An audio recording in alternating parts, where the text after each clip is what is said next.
एक चोर भगवान शिव के मंदिर में चोरी करने के लिए गया और उसके पास में रात्रि के समय देखने के लिए, उजाला करने के लिए, कोई प्रकाश करने के लिए कोई मशाल या अग्नि नहीं थी। उसने शंकर जी के मंदिर का त्रिशूल उठाया, अपने कंधे का पिछोड़ा उठाया, उसको लपेट कर उसमें दिए से आग लगाकर त्रिशूल से चारों तरफ घुमा घुमा कर उजाला कर कर देखने लगा। जैसे ही देखा वैसे ही मेरे शंकर प्रकट हो गए और शिव जी प्रकट होकर बोले, मांग तुझे क्या चाहिए। भोलेनाथ मैं तो चोर हूँ, चोरी करने आया था, मेरे परिवार का भरण पोषण करना है।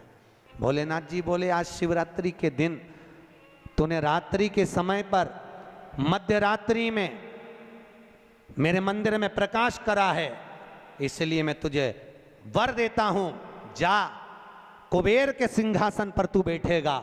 और भगवान शंकर ने कुबेर को नीचे उतार दिया और या चोटे को कुबेर बना दिया।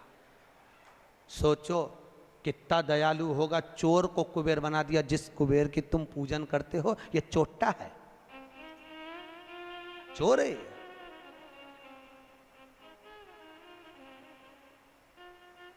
और यही कुबेर जब खूब धनपति बन गया, खूब अपार धन आ गया, तो इसने पूरे 33 करोड़ देवी देवताओं को निमंत्रण करने बुला लिया। आओ साहब हमारे यहाँ आकर भोजन करो। क्यों? सबको दिखाने के लिए हमारे यहाँ का राज सत्ता तो देखो कितनी है। अब वो चोर को कुबेर बना दिया, सबको बुलाया, सबको।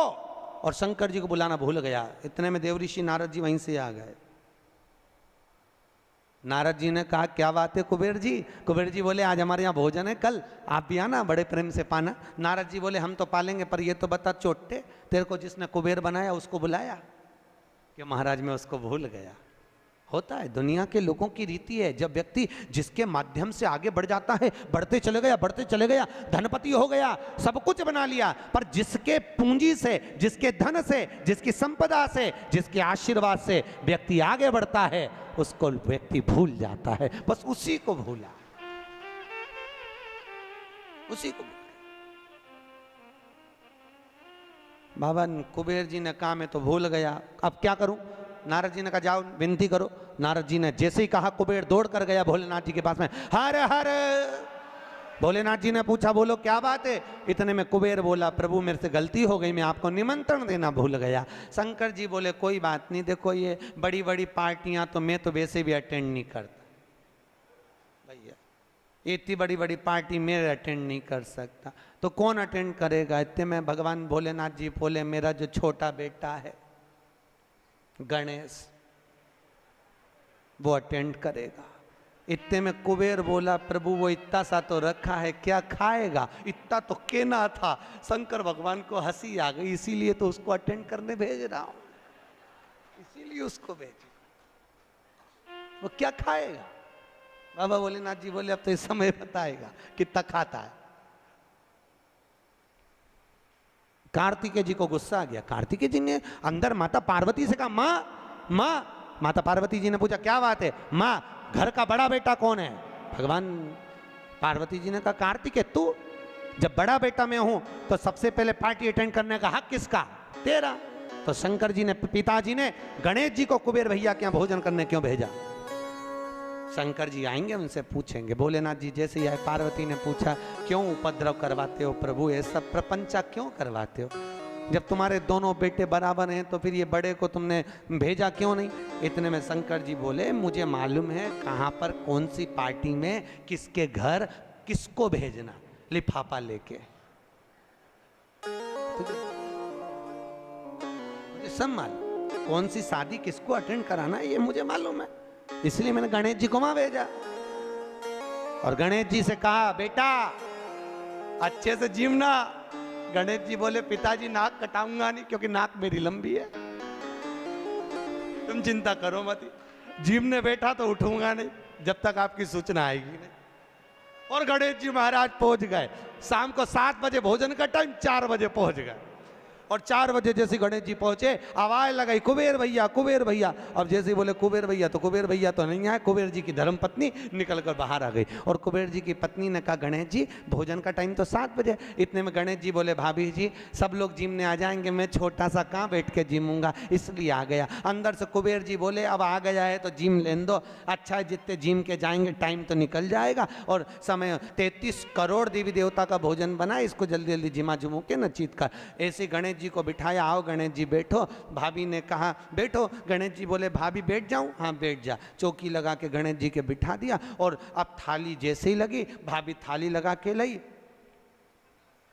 गणेश जी खाते गए। जैसे ही खाते गए 33 करोड़ देवी देवता का भोजन 15 मिनट में निपटा गया। 33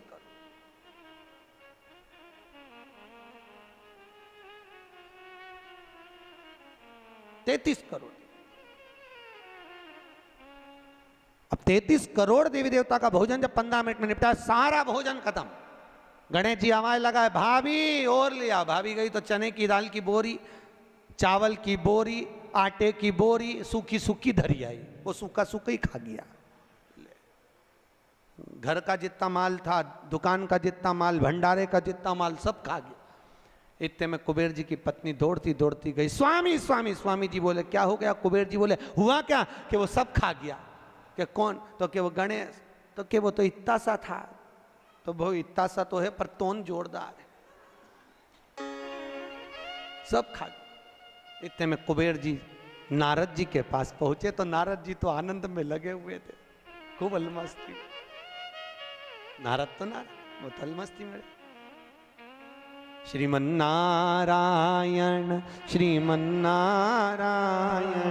श्रीमन्नारायण श्रीमन्नारायण श्रीमन्नारायण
पास में कुबेर जी महाराज पहुंच गए। कुबेर जी ने कहा नारद जी कुछ करुणा कर दो प्रभु, हमारे यहाँ का सारा भोजन कर गए वो गणेश जी महाराज, सारा भंडार खाली हो गया। इतने में नारद जी बोले भैया उसको तो एक ही रोक सकता है।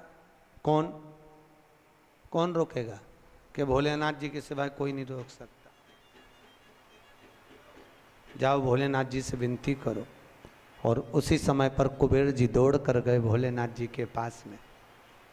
हे शिव, हे शंकर, हे कैलाशी, हे अविनाशी, हे भोलेनाथ। भोलेनाथ जी ने पूछा बोलो क्या बात है कुबेर, तुम्हारा मुख उतरा हुआ है? कुबेर जी ने कहा प्रभु वो गणेश जी। शंकर जी बोले गणेश को क्या हो गया? वो दुनिया को सब कुछ कर देता है, उसको क्या हो गया? कि उसको कुछ नहीं हुआ, जो कुछ हुआ 33 करोड़ देवी देवता को हुआ। कुछ बचा ही नहीं है, वो सब खा गया।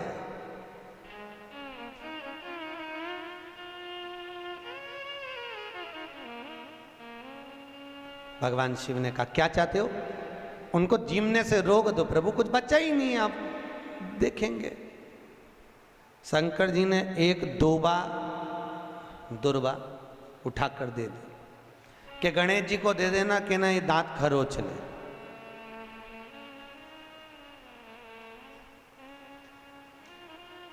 कुबेर जी लेके एक दूबा चले। कुबेर जी ने सोचा खाया इतना है तो एक दूबा से क्या काम चलेगा। जाते जाते उन्होंने दूबा की गड्डी बना ली। आज भी नियम है, गणेश जी को ढेर सारी दूबा चढ़ाने की जरूरत नहीं है। शिव जी ने एक दुर्बा गणेश जी को दी थी, इसलिए एक दुर्बा गणेश जी को चढ़ा दो तो गणेश जी स्वीकार कर लेते हैं। ढेर सारी चढ़ाने से कोई लाभ नहीं है कि बहुत सारी चढ़ाएंगे तो गणेश जी राजी होंगे। तो कुबेर जी ने चलते चलते बहुत सारी उठा ली थी, गणेश जी को ले जाके दे दी। लो प्रभु ये कहां चढ़ाते हैं दुर्बा? गणेश जी का जो दांत टूटा है उस दांत की ओर गणेश जी को दुर्बा समर्पित करी जाती है। इसलिए हमारे हिंदू धर्म में दो तरह के गणेश जी का प्रमाण कहा जाता है, एक राइट सूंड के गणेश, एक लेफ्ट सूंड के गणेश। राइट सूंड का जो गणेश होता है वो घर में रखा जाता है, और लेफ्ट सूंड का जो गणेश होता है वो अपने ऑफिस में, व्यापार की जगह पर, दुकान में, धंधे में, पानी में, सर्विस में, नौकरी में लेफ्ट सूंड का गणेश रखा जाता है। जिसकी दुकान, व्यापार, व्यवसाय में अगर राइट सूंड का गणेश रखा जाता है तो लक्ष्मी आती है पर टिकती नहीं है। इसलिए घर में सीधी सूंड का गणेश और दुकान, व्यापार, व्यवसाय में, ऑफिस में उल्टी सूंड का, दो गणेश।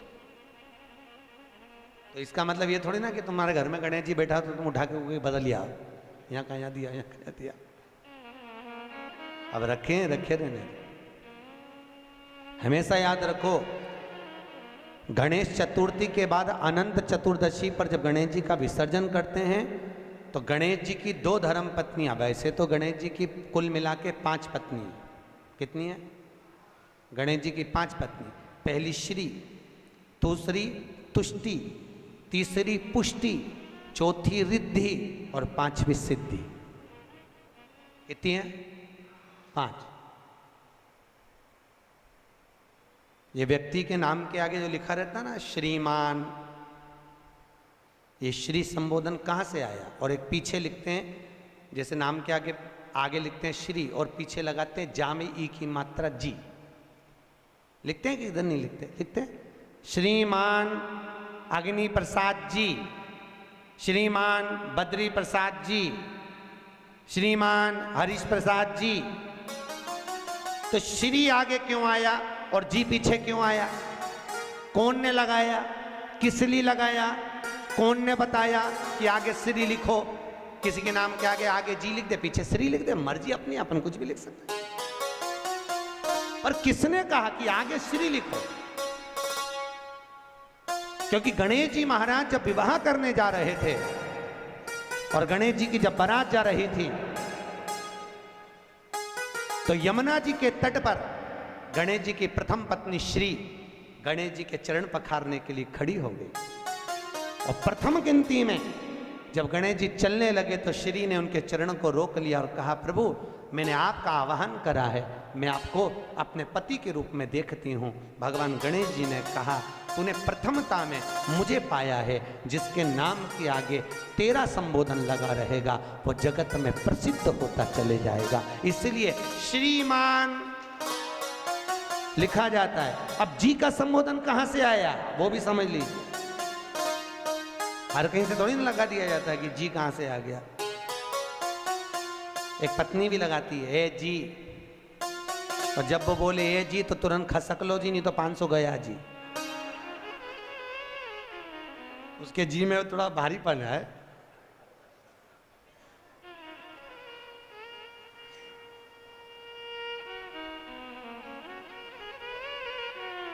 तैतीस करोड़ देवी देवता में सबसे सुंदर जोड़ी थी शंकर और पार्वती की। सही है कि गलत है? कभी नहीं झगड़ते थे। इसलिए पृथ्वी पर ना तो लक्ष्मी जी के व्रत हैं, ना ब्रह्माणी के व्रत हैं, ना इंद्राणी के व्रत हैं। अगर पूरी पृथ्वी पर सबसे ज्यादा व्रत किसके हैं? माता पार्वती। तीज का व्रत किसका? पार्वती का। चतुर्थी का व्रत किसका? पार्वती का। चौथ का व्रत किसका? पार्वती का। छठ का व्रत किसका? पार्वती का। जितने व्रत है सब माता पार्वती। लक्ष्मी जी का कोई व्रत है क्या? अरे बोलो तो, ये आप लोग वो वैभव लक्ष्मी का व्रत करते हो, ये पुराना व्रत नहीं है, ये तो अभी अभी लोगों ने चालू कर दिया। ये लक्ष्मी, यहाँ कई लोग अमावस्या के दिन, दिवाली के दिन व्रत रख लेते हैं, हमारे शास्त्रों में उसका भी प्रमाण नहीं है। वो तो तुम लक्ष्मी के चक्कर में रख ले तो कि दिन भर भूखी रहूंगी तो लक्ष्मी जल्दी आ जाएगी, नहीं तो ये हमारे शास्त्र में प्रमाण नहीं है लक्ष्मी जी के व्रत का। कहीं सरस्वती का व्रत है क्या? ब्रह्माणी का? अरे बोलो तो सर, बसंत पंचमी के दिन रखती हो कि सरस्वती का व्रत? नहीं, केवल एक व्रत माता पार्वती का। क्यों नहीं है? लक्ष्मी का व्रत इसलिए नहीं है क्योंकि माता लक्ष्मी भगवान नारायण को श्राप दी थी।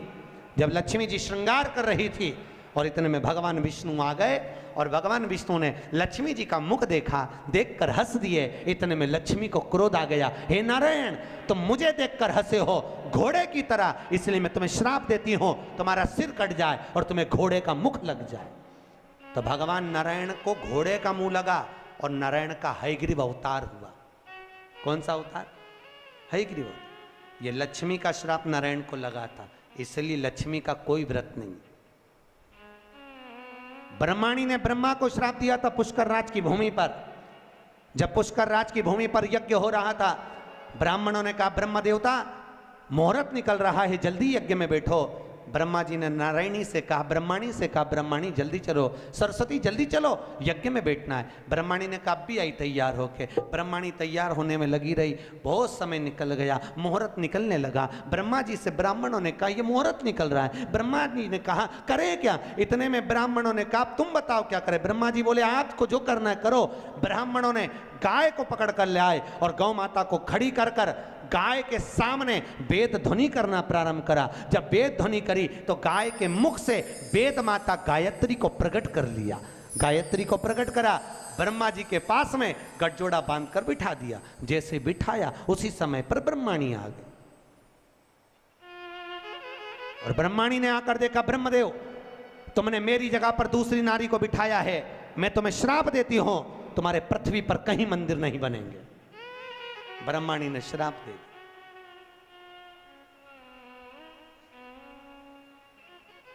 कहीं पर मंदिर है ब्रह्मा जी का? केवल एक जगह पुष्कर जी में जहां यज्ञ करा था वहां।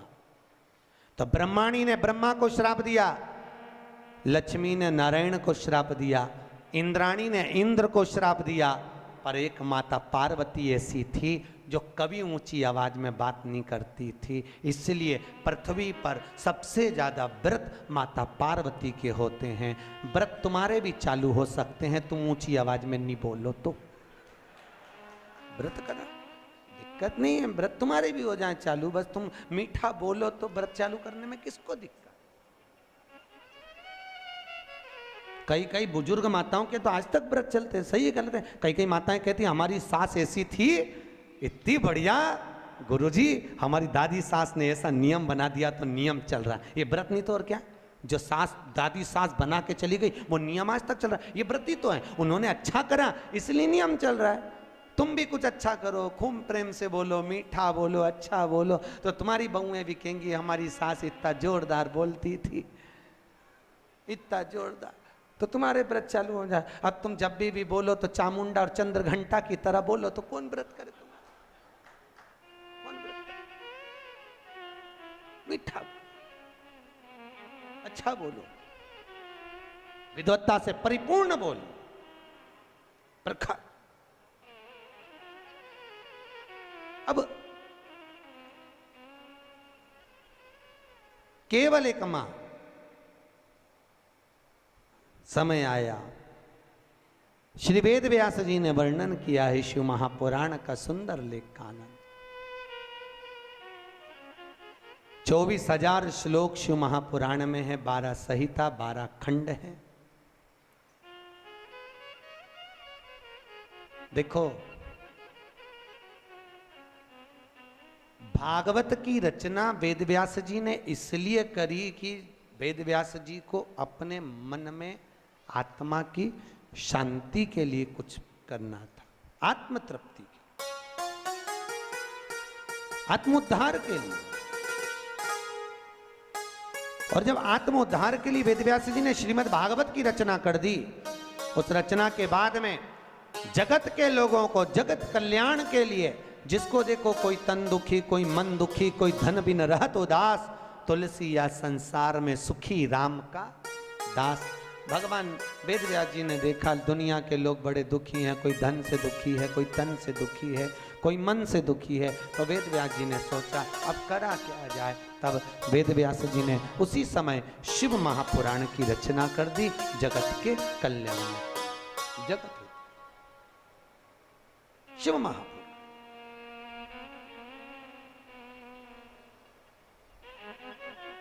वेदव्यास जी लिखे, एक बड़ा सुंदर महत्तम लिखा, बड़ा सुंदर तत्व लिखा वेदव्यास शिव महापुराण के लिए। कहते हैं भागवत पितरों को तारती है, रामचरितमानस जीव को तारती है, पर वेदव्यास जी शिव महापुराण में लिख रहे हैं, अगर शिव महापुराण की कथा देखो, भागवत तो गोत्र से तार रही है। काय से तार रही है? गोत्र से। सुनिए भागवत, अरे बोलो तो सुनिए। गौकर्ण ने धुंधकारी के लिए गया जी में पिंडदान करा था कि नहीं करा था? उसके बाद भी धुंधकारी तरा था क्या? अरे बोलो तो नहीं तरा। गया जी में पिंडदान करने के बाद भी धुंधकारी नहीं तर पाया। क्यों नहीं तरा? क्या गया से मुक्ति नहीं मिलती लोगों को?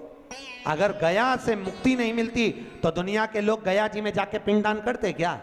नहीं करते। गया भी मुक्ति का केंद्र है, गया जी से पिंडदान करने से लोगों को मुक्ति मिल जाती है, पर धुंधकारी को क्यों नहीं मिली? उसका कारण था क्योंकि जब जब गोकर्ण पिंड देता था, धुंधकारी का नाम बोलता था, अपना गोत्र बोलता था, पर उसको ये नहीं मालूम था कि ये धुंधकारी माँ की संतान नहीं, धुंधकारी तो किसी सहेली की संतान थी और माँ पैसे देकर उसको गोदी लेकर आ गई थी, नाम अपना दिया, गोत्र अपना दिया, पर ये नहीं समझ पाया कि ये दूसरे की संतान है, इसलिए वो तर ही नहीं पाया।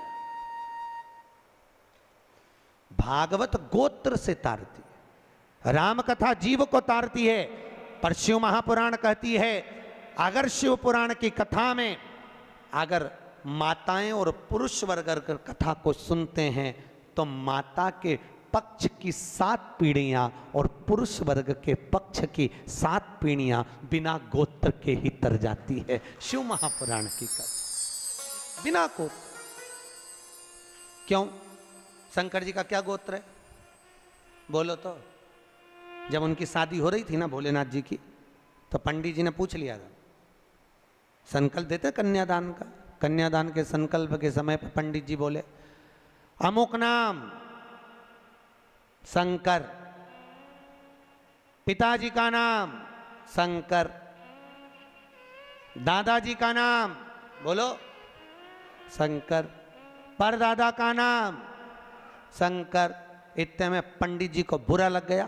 पंडित जी ने सोचा, बताओ ब्याह करने आया है कि नशे में आया है? पिता का नाम शंकर, खुद का नाम शंकर, दादाजी का नाम शंकर, परदादा का नाम शंकर। इतने में तुरंत पंडित जी उठ के खड़े होकर हिमालय राज से बोले, वहां भोलेनाथ जी के सम्मुख में हिमालय राज से बोले, हिमालय राज ये कैसा दूल्हा, अपनी लड़की को तुम्हें इसके साथ बिया रहे हो, नशेले के साथ, गंजेड़ी भंगेड़ी के साथ?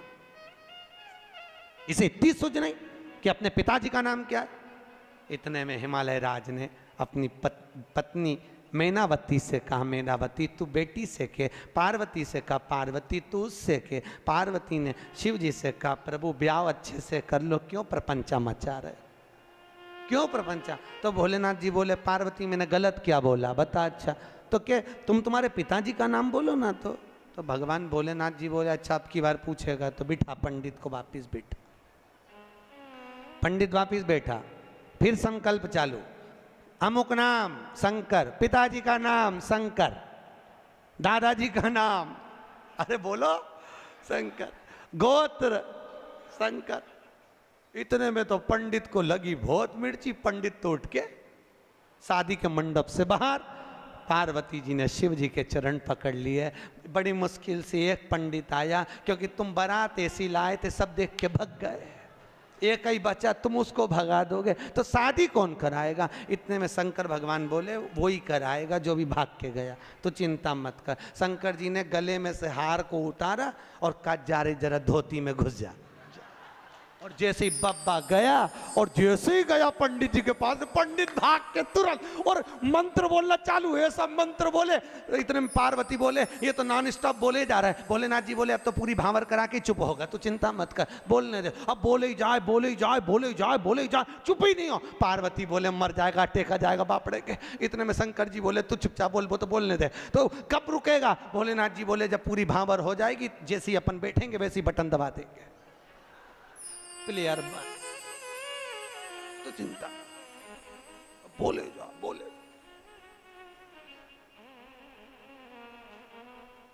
पार्वती बोली, अभी भी चुप नहीं हुआ। भोलेनाथ जी ने कहा, 7 भांवर हो गई, अब तो हार हार। और जैसे ही भोलेनाथ जी ने हाथ धरा, बटन, अब नहीं बोला कुछ भी। शंकर जी ने पूछा, पंडित जी दक्षिणा? अब चुप हो बैठा है, बोले तो बोलेगा, अगर बोल दे और दूसरा बब्बा भेज दे तो आप बोल के कहा आप तो बोल लेना, दक्षिण कहलवा।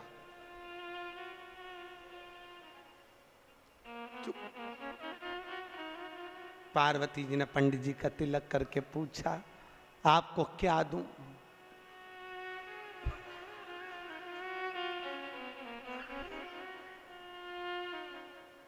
हिमालय राज पूछे, पंडित जी कुछ तो ले लो।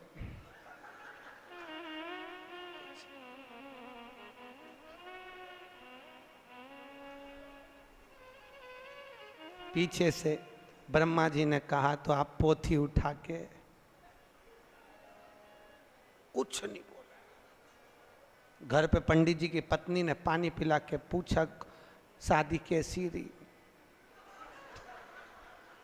आवाज निकले से तो बोलत रहे, अब निकले तो बोले, कुछ बोले से। शिव का विवाह तीसरे दिन कथा में आएगा, शंकर जी का विवाह जो अपन सुनेंगे। करुणा सागर, यह शिव कथा कहती है, भगवान शंकर की कथा में गोत्र की भी जरूरत नहीं है, या बिना गोत्र वाले को भी तार देती है शिव पुराण।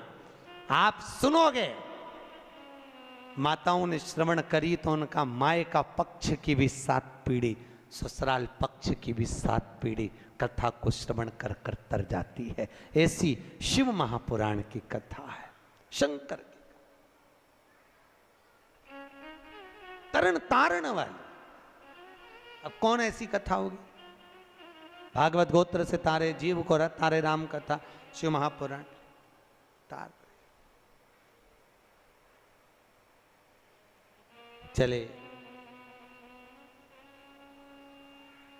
सुंदर सनकादि ऋषियों ने एक सुंदर संवाद में, सुंदर आनंद में शिव महापुराण के महत्तम को श्रवण कराया। एक देवराज नाम का ब्राह्मण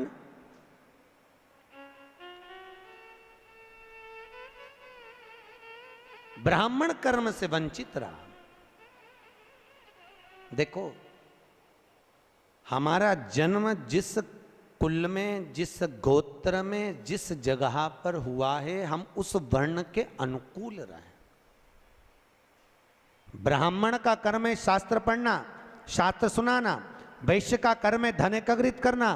क्षत्रिय का कर्म है रक्षा करना। शूद्र का कर्म है इन तीनों वर्णों की सेवा। पर आज के जमाने में सब अपने अपने वर्ण से विभाजित हो गए। द्रौपदी के सम्मुख में एक प्रश्न आया था। द्रौपदी के सम्मुख में एक सामने एक प्रश्न आया था। अश्वत्थामा ने द्रौपदी के सोते हुए 5 पुत्रों का वध कर दिया। सुनिए कथा भागवत जी में, द्रौपदी के सोते हुए 5 पुत्रों का वध अश्वत्थामा ने करा था।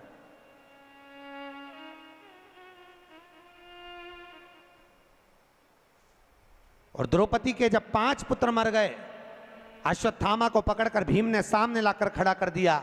द्रौपदी के हाथ में तलवार दे दी, मार दे द्रौपदी इस अश्वत्थामा को। द्रौपदी कहती है इसको नहीं मार सकती। क्यों? क्योंकि ये मेरे गुरु का पुत्र है, ये मेरे गुरु का पुत्र है।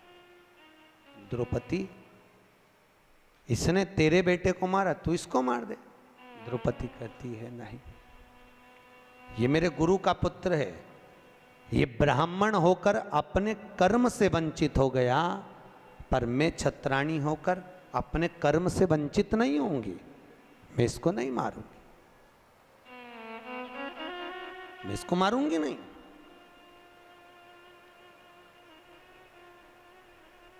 अरे इसने तेरे पुत्र को मारा, तू इसको मार दे। नहीं नहीं नहीं स्वामी, ये हमारी शास्त्र की रीति नहीं कहती कि कोई कुत्ता हमें काटे तो क्या हम कुत्ते को काट लें?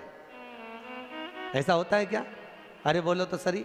पर घर में ऐसा ही होता है, सास ने कुछ बोला और बहू ने पलट के जवाब दिया, तो ये तो वही बात हो गई कि कुत्ता तुम्हें काटा तो तुम कुत्ता काट गई। बात तो यही है भैया।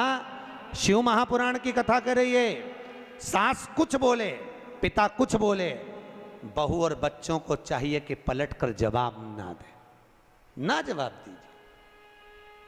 कई लोग कहते हैं हमारी सास हमें बहुत गाली देती है, महाराज हमारी सास बहुत अपशब्द बोलती है। बोलने दो,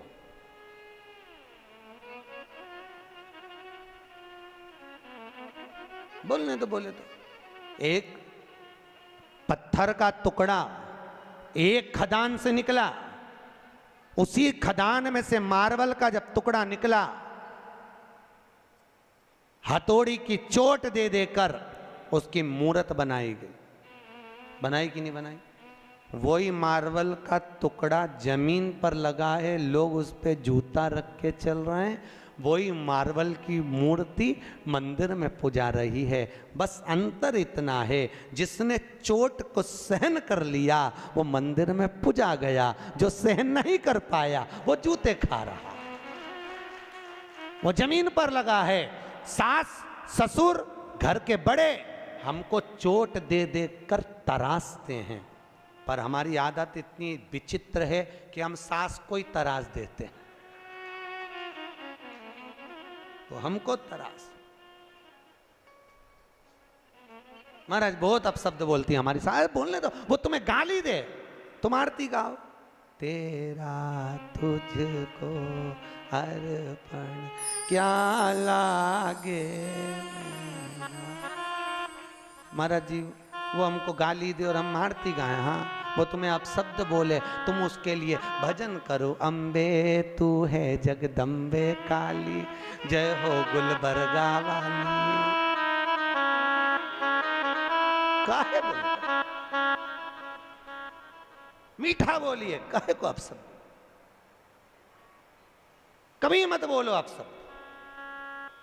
शास्त्र कह रहा है, वैज्ञानिक रिसर्च में लगे हैं, शास्त्र कहता है जो शब्द हमारे मुख से निकलते हैं वैज्ञानिक कहते हैं 21 दिन के अंदर वही शब्द घूमकर वापस हमारे पास में आ जाते हैं। घूमने के बाद हम किसी को गाली देंगे, वो घूमकर हमारे पास आने वाली है। हम किसी को अपशब्द कहेंगे, वो घूमकर हमारे पास आएगा। इसलिए कहते हैं लोगों को भगवान का नाम दो, राम राम बोलो, जय श्री कृष्णा बोलो, जय महेश बोलो, तुम्हारी मर्जी पड़े वो बोलो, पर भगवत भजन में लीन रहिए।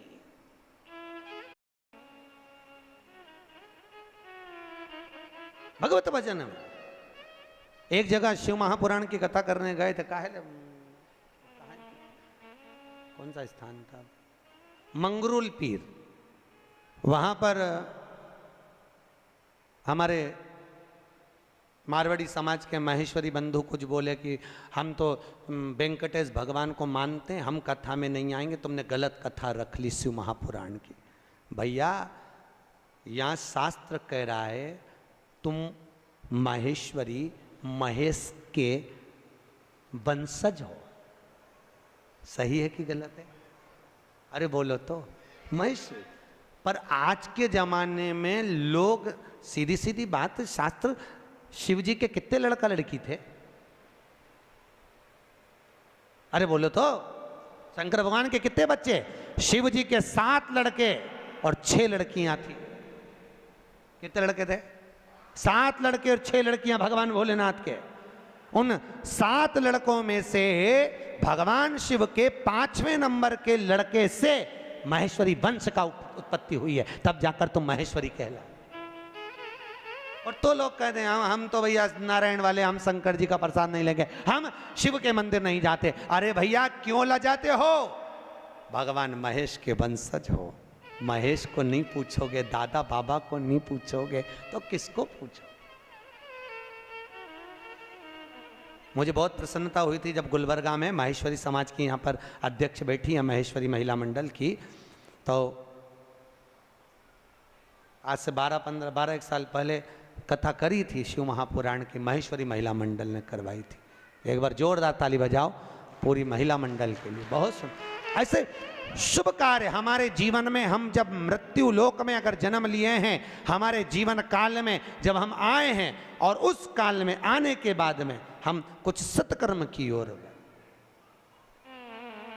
सत्कर्म की। ये जितने मारवाड़ी हैं, चाहे अग्रवाल हो, चाहे महेश्वरी हो, चाहे ये ओसवाल कहते हैं, दिगंबर कहते हैं, हम वहां से निकले, हम वहां से निकले, इन सब की उत्पत्ति शंकर से, किसी की भी उत्पत्ति बाहर से नहीं, किसी की उत्पत्ति बाहर से। सब शिव के, सब शंकर के, जितने मारवाड़ी, ओसवाल, खंडेलवाल, अग्रवाल, महेश्वरी, ये जितने जितने जितने जितने हैं सब शिव के दिए हुए। शंकर भगवान की जो 6 लड़कियां हैं, जया, विषहरा, आदिक आदिक आदिक आदिक, इन सब से उत्पत्ति है पूरी खांबों की। कहां डूब? देवराज ब्राह्मण होकर अपने कर्म से वंचित हो गया, और देवराज जब अपने कर्म से वंचित हुआ, एक बार शिव जी के मंदिर में पहुंच गया, शंकर जी के मंदिर में उसको ताप आ गया, बुखार आ गया, कहां जाऊं, बहुत ठंड लग रही थी, शिव मंदिर में छुप गया।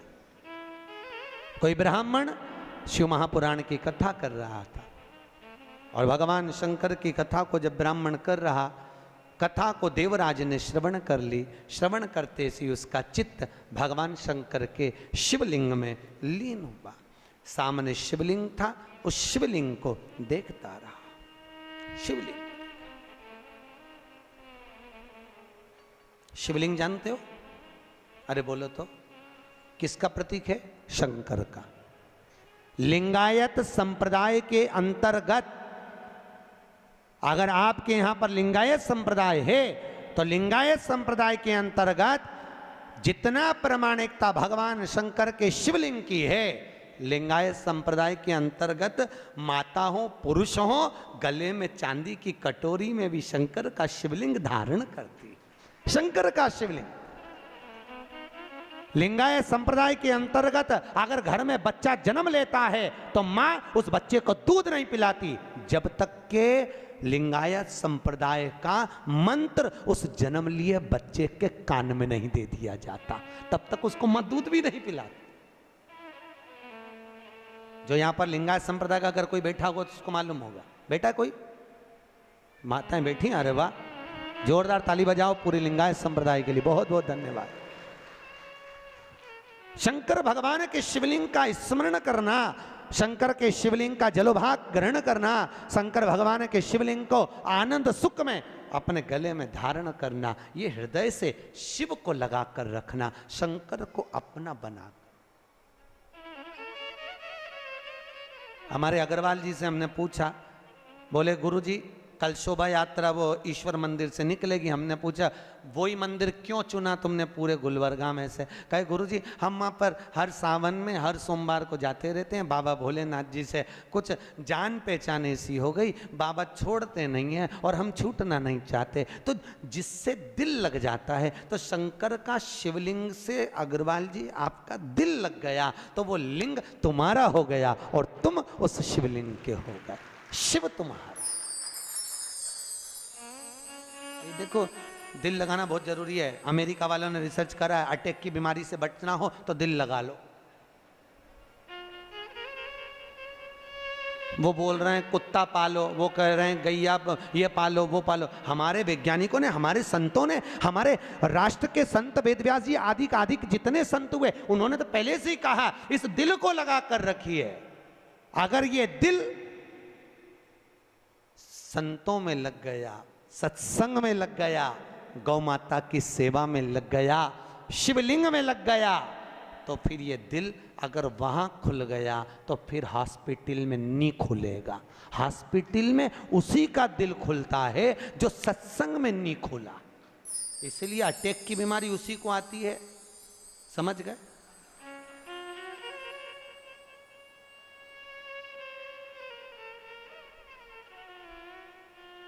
किसी ने कितना सुंदर गाया है, बताओ ना हमें लोगों, हमें दिल की बीमारी है, सताओ ना हमें लोगों, हमें दिल की, बोलो तो, बीमारी है।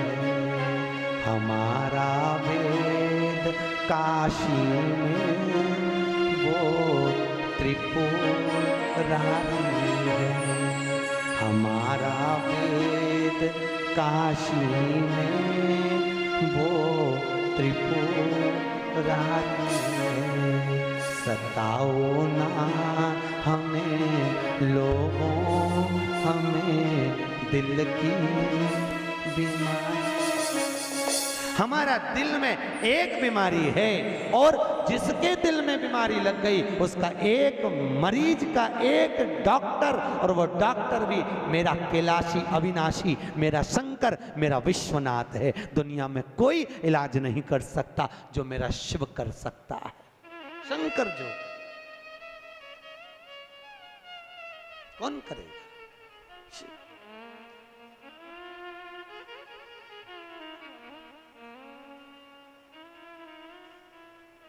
बीमार होने पर लोग तुम्हें आईसीयू में पटक देते हैं, वेंटिलेटर पर पड़ा है, परिवार का आदमी भी अंदर नहीं जा सकता केवल डॉक्टर के सिवाय।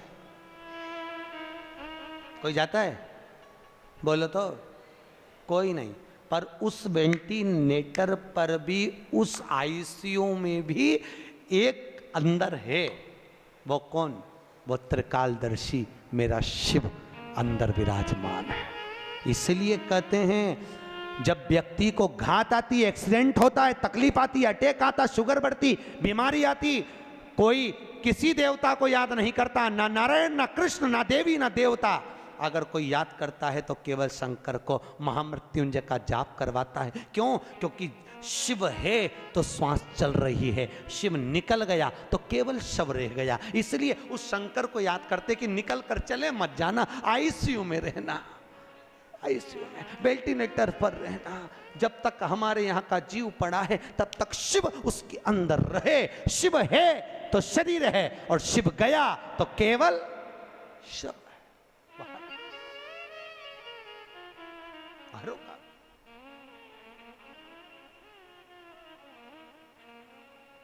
हमारा वेद दुनिया में वो त्रिपुर।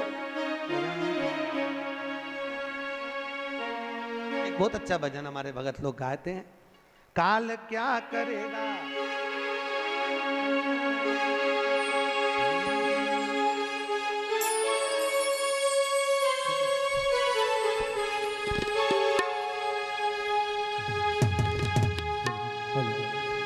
काल क्या करेगा महाकाल के आगे। कर लूंगा दो बात मैं उस काल के आगे। कर लूंगा दो बात मैं उस काल के आगे। वो काल क्या करेगा महाकाल के आगे। वो काल क्या करेगा महाकाल के आगे। बोलो दोनों हाथ।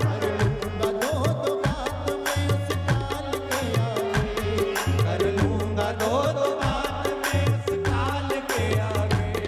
वो काल क्या करेगा महाकाल के आगे। वो काल क्या करेगा महाकाल के आगे।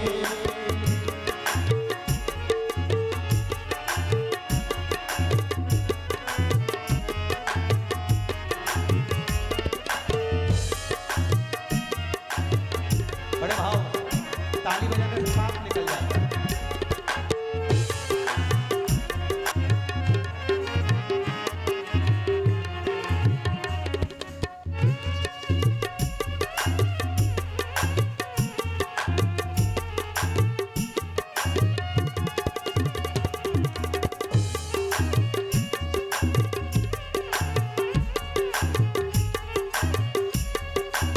बहुत सुंदर भाव, जय हो।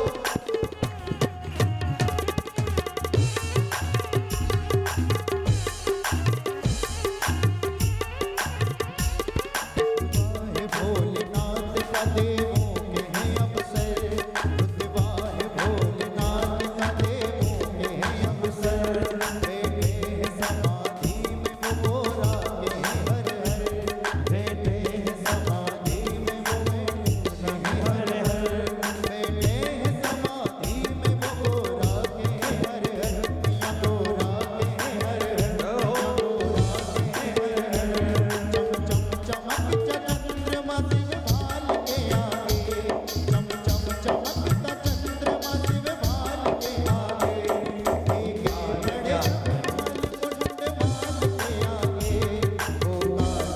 बड़े मुंड माल के आगे। वो काल क्या करेगा महाकाल के आगे। वो काल क्या करेगा महाकाल के आगे। कर लूंगा दो हाथ में उस काल के आगे। कर लूंगा दो हाथ में उस काल के आगे। वो काल क्या करेगा महाकाल के आगे। वो काल क्या करेगा महाकाल के आगे। वो काल क्या करेगा महाकाल के आगे। वो काल क्या करेगा महाकाल के हर हर महादेव। अगर मेरा महान काल अंदर बाहर जहां तहां हर जगह पर वही तो विराजमान। दूसरा है कहां पहुंचा है, हर जगह पर तलातल रसातल वायुचर जीव जहां जहां देखो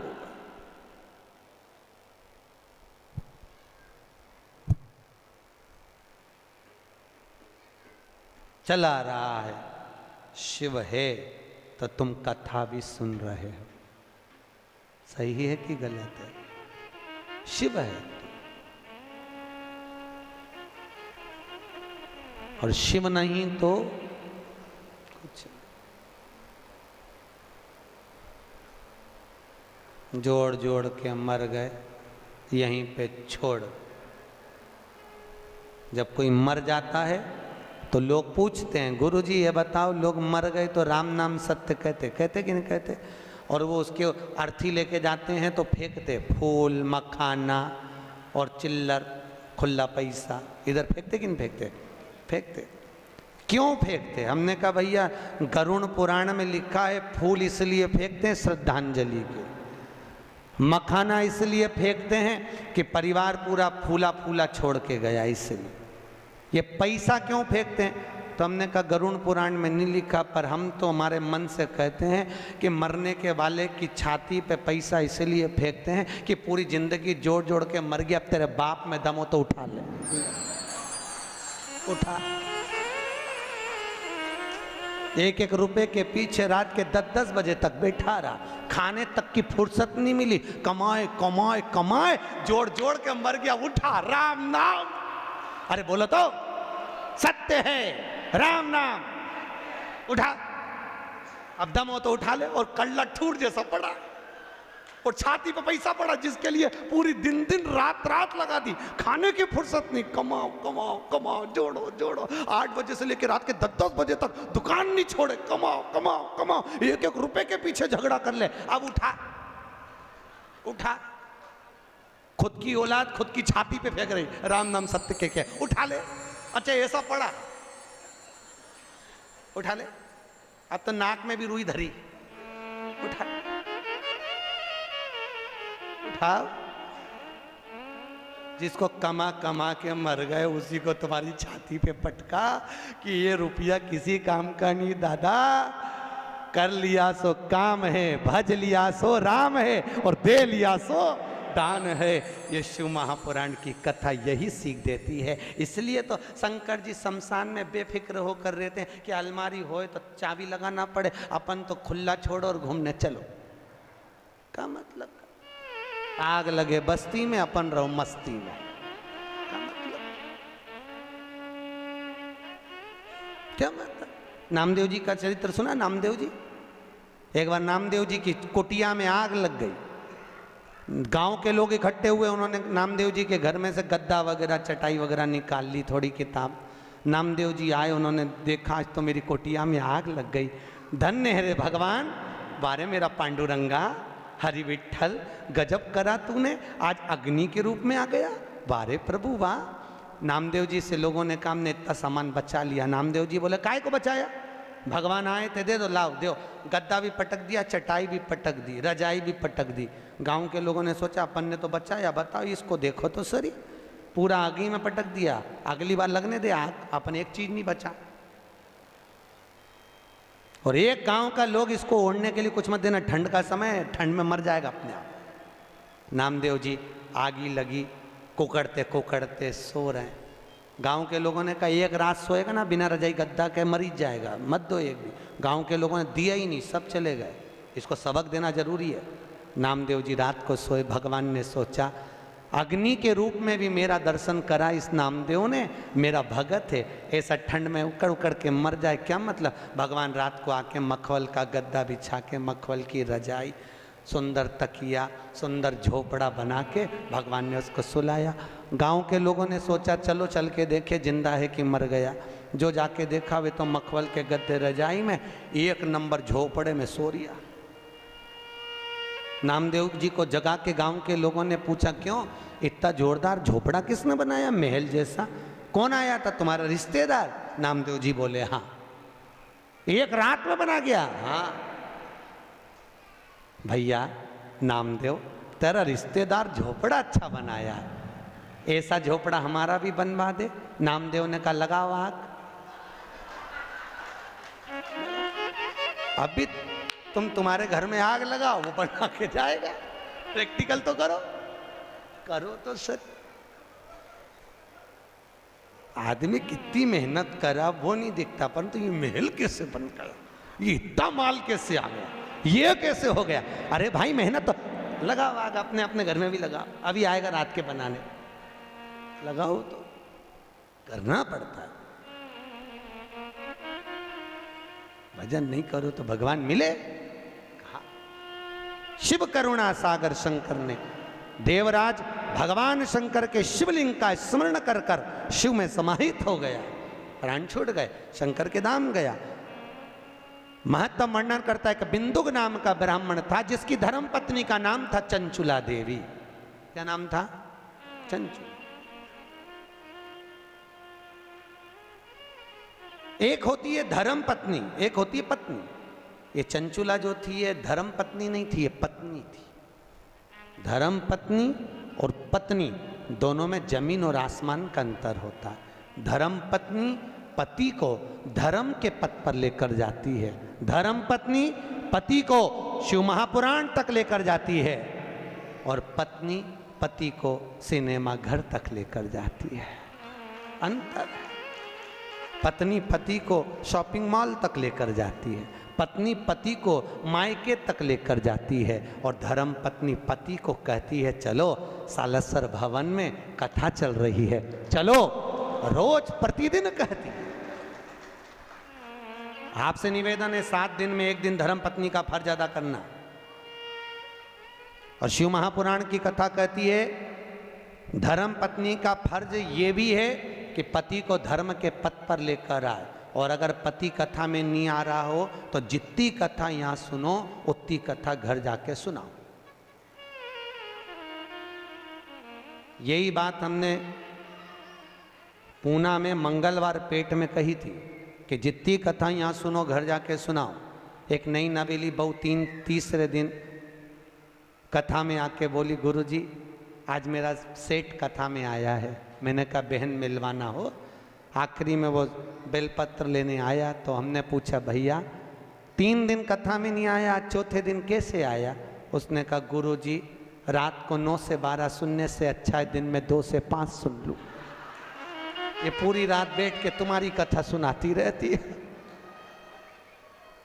आपसे भी निवेदन है, आप भी प्रतिदिन नियम बना लो, जितनी यहां से सुन के जाओ बस चरण दबा दबा के जी वो सीवर वाला महाराज बोला पूरी